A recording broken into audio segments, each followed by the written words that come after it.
guys, welcome to my YouTube channel, Exceptional Dialogue. I'm Vishnu Chaudhary, AIR 40 in Engineering Service Exam 2019. In this playlist, I'm uploading videos on various PSUs और organizations जहाँ पे interview process होता है और हम हर वो minute detail basic जानकारी और बेस एसेंशियल चीज जो कैंडिडेट और एस्पिरेंट जो जा रहे हैं इंटरव्यू में उनको जो पता करना जरूरी है उस सब चीजों पे मैं वीडियोज अपलोड कर रहा हूँ, तो आप वीडियोज देखते रहें। इन द सेम रेफरेंस आज हमारे साथ हैं ललित आईआईटी सूरत के पास आउट हैं। फिर ललित ने वहां से 1 साल के लिए जॉब भी किया है प्राइवेट में कंपनी में। उसके बाद ललित ने डीएमआरसी 2018 एग्जाम क्रैक करके अभी पिछले 2 साल से डीएमआरसी में ही जॉब कर रहे हैं। So let's unfold DMRC exam process. आपका जो सीबीटी हुआ था उस सीबीटी के जो 7 आउट ऑफ 75 ऑलमोस्ट कितनी नंबर कट ऑफ गई थी आपकी इंटरव्यू कॉल के लिए? It's around I think 48 around इसका कट ऑफ गया हुआ था। तो अब इसका जो अगला प्रोसेस है वो होता है GD and interview, personal interview. तो अब हम उस पे हम बात करेंगे। तो ललित आप बताइए कि उस दिन का पूरा प्रोसेस एक आप क्विकली बता दीजिए कि उस दिन एक्चुअली क्या क्या होता है वहां पे। ओके, तो सबसे पहले तो ये जीडी पे होने से पहले आपके डॉक्यूमेंट वेरिफिकेशन के लिए कॉल आता है आपको। ठीक है। तो आपका सारा डॉक्यूमेंट वेरिफिकेशन होने के बाद फिर आपको जीडी और पीआई के लिए कॉल आता है।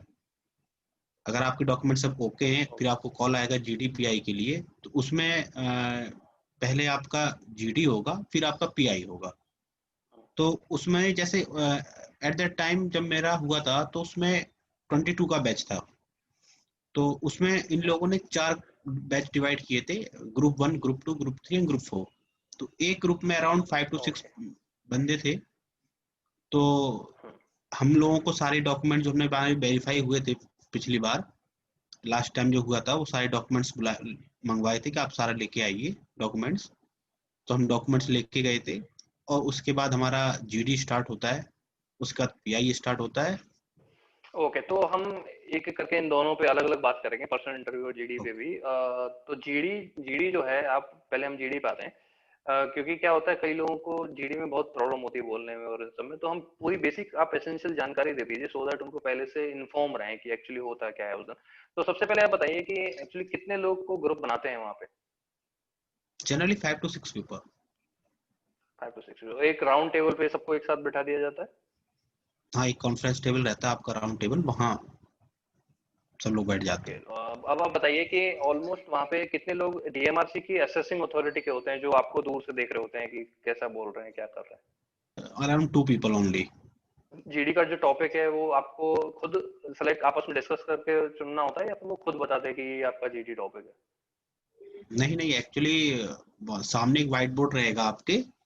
तो जैसे ही सब लोग आराम सेटल डाउन हो जाएंगे उसके बाद वो जो टॉपिक रहेगा वो आपका सामने लिख दिया जाएगा।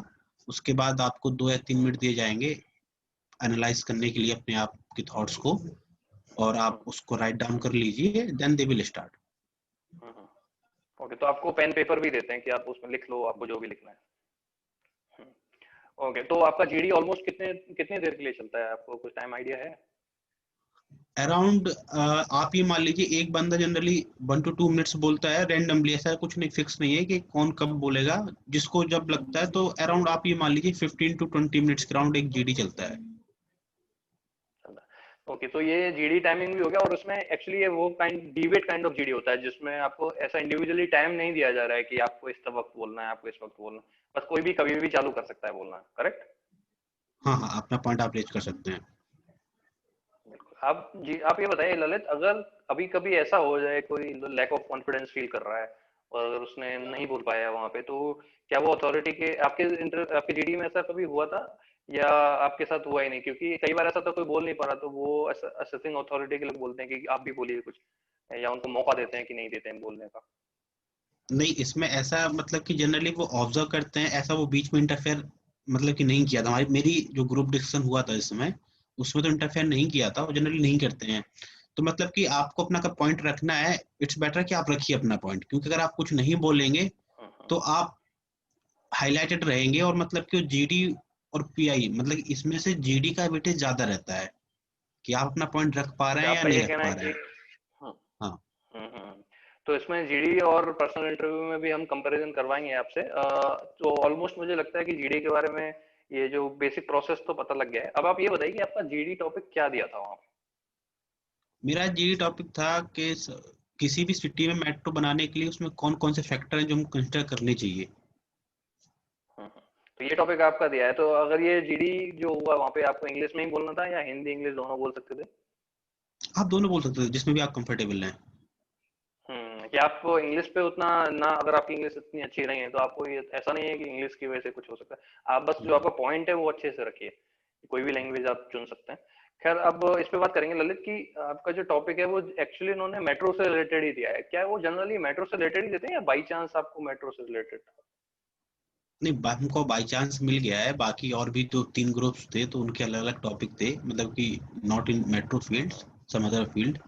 तो मतलब कि आपका लेकिन टॉपिक जो रहेगा वो जनरल आपका सराउंडिंग से रिलेटेड टॉपिक रहेगा, ज्यादा वैसा कुछ कॉम्प्लिकेटेड टाइप नहीं रहेगा।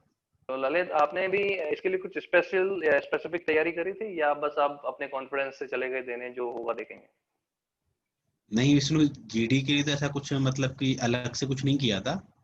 नॉर्मल मतलब कि जो था प्रीवियस नॉलेज उससे की बेस पे ही। ओके, सो आपका जैसे जीडी खत्म होता है तो आपको वन बाई वन सब बाहर आ जाते होंगे, और उसके बाद आपका पर्सनल इंटरव्यू कितनी देर बाद चालू होता है लगभग?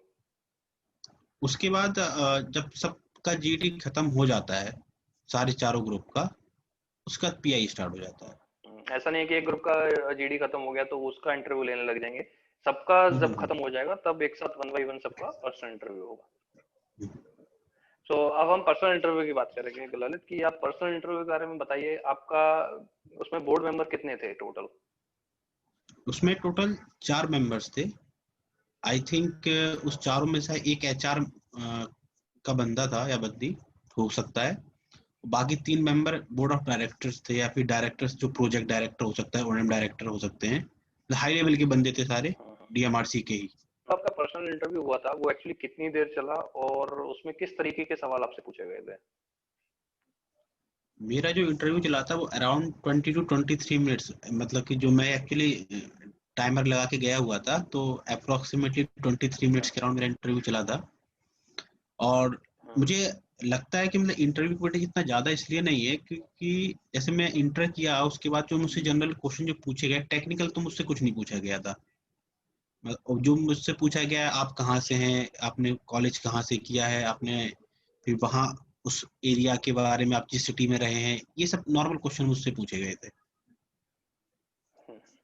तो आपका बेसिकली आप ये कह रहे हैं कि आपका टेक्निकल ना होके आपका जो इंटरव्यू था वो एचआर बेस्ड ज्यादा था, जिसमें नॉन हाँ हाँ। टेक्निकल काइंड ऑफ क्वेश्चंस पूछे थे। तो उसमें भी आपकी सिविल की नॉलेज उतनी काम नहीं आ रही है पर्सनल इंटरव्यू में, बजाय आपको हम्म, ये है कि आप अपने सराउंडिंग से अवेयर रहें, जहां जहां से आपने कुछ हम्म। किया है सब चीजें आपको पता हो।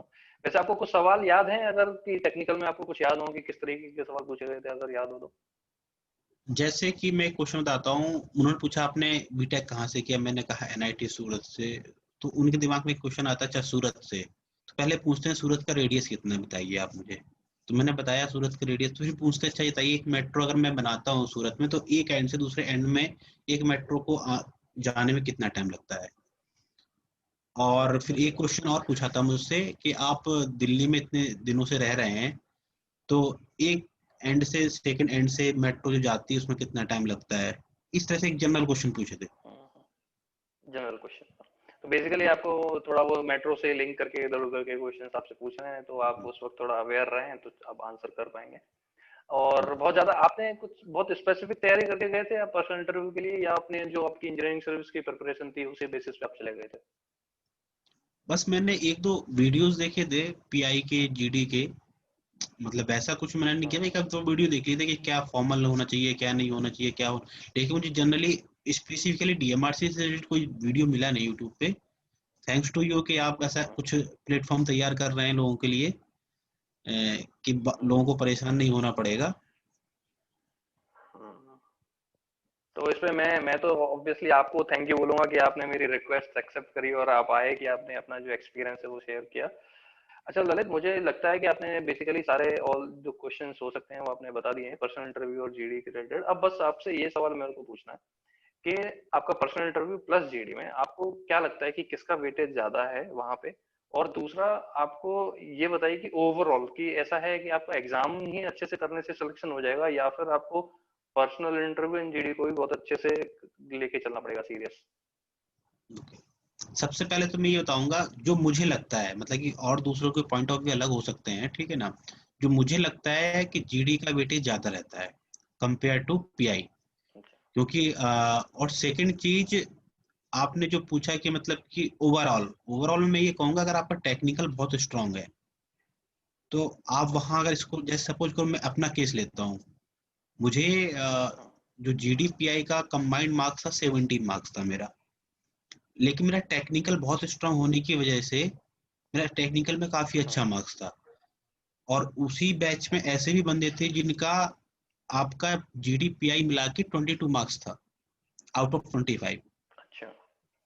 हाँ, तो मतलब कि अगर आपका टेक्निकल स्ट्रांग है तो आप उसके बेस पे भी, और आप एवरेज परफॉर्म अगर करते हैं जीडी पीआई में, तब भी आपका सिलेक्शन हो सकता है। Thank you Lalit for sharing all this information with me. I hope कि जितने एस्पिरेंट इसको देख रहे हैं, जो भी इंटरव्यू के लिए जाने वाले हैं, उनको जो भी इंफॉर्मेशन चाहिए वो उनको मिल चुकी होगी। और भी अगर आपकी कोई क्वेरी रह गई है तो आप प्लीज कमेंट सेक्शन में पूछिए, मैं ललित से सारी आपके जो भी क्वेश्चंस हैं उनसे डिस्कस करके आपको आंसर दे दूंगा। मेरे तरफ से सबको थैंक यू, और विष्णु चौधरी आपकी चैनल को और आपको भी बहुत बहुत थैंक यू ये प्लेटफॉर्म प्रोवाइड कराने के लिए। Okay, thank you Lalit. And